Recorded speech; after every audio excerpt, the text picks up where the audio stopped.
This chapter will cover a lot of things we learned in the first two Cubase levels and show off a few new tricks in Cubase 6. The basic goal of this chapter is to learn how to record multiple takes and edit them down to one solid performance. To start, let's record some vocals into Cubase using a loop. We already have a vocal track ready to go with the left and right locators set. We only have to do a few quick things to get ready.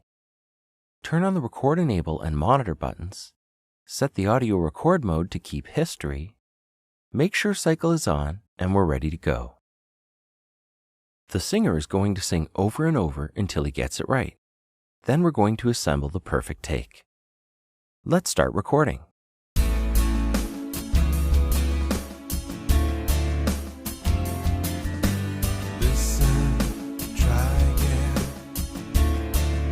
Keep on going, listen, try again. Okay, now let's enable the lanes function so we can see all of our takes and resize it so we can easily edit them. Now we can see all of our takes, but it's still not an ideal view. A quick way to get focus on one area is to select Zoom Tracks Minimal from the menu down here, Shift select the tracks you want to see, and resize them all at once with a simple click and drag. Now let's get rid of take 1 because there's no vocal there anyways, and get rid of the empty space.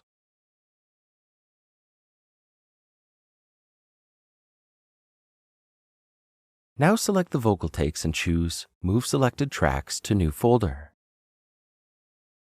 Press the Group Edit button for the new folder. Now all of our lanes will be treated equally.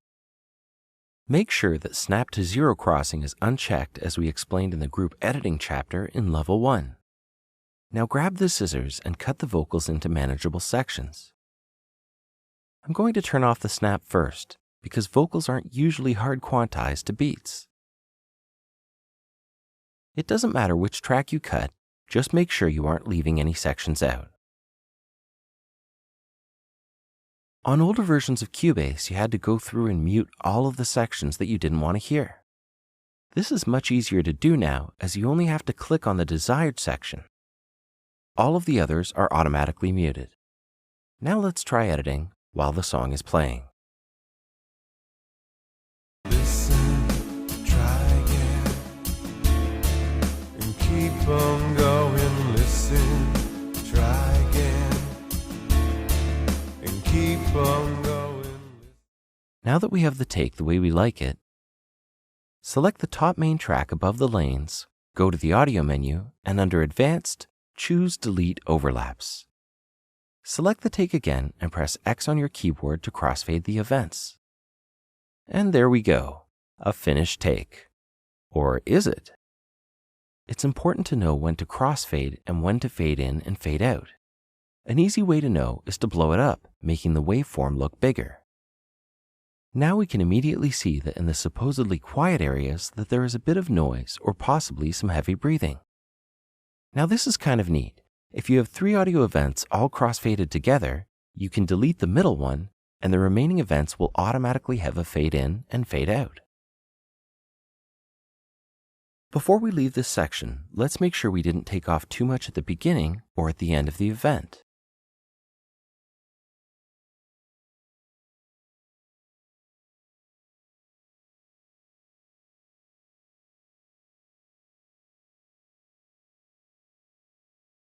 And one last thing, I'm pretty sure this line was a little bit off. I can offset the audio by pressing Ctrl or Command and the Alt key and moving the audio without moving the fade handles.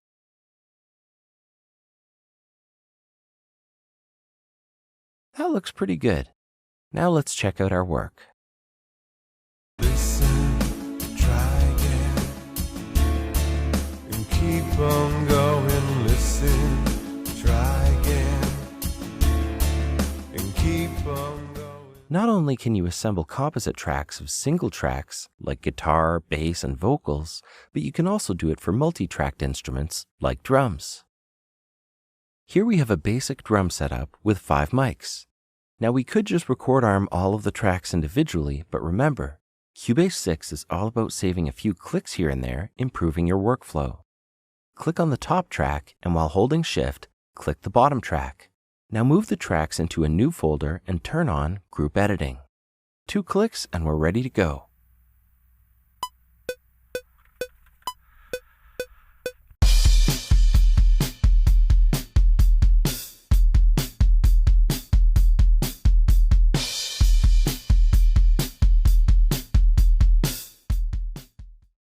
Make sure Snap is turned on and divide up the audio any way you like. To change what take is at the front of your pile of takes, just click on any audio event in the section and right-click or Control and Command right-click, depending on your setup, and under To Front, choose the take you wish to have on top.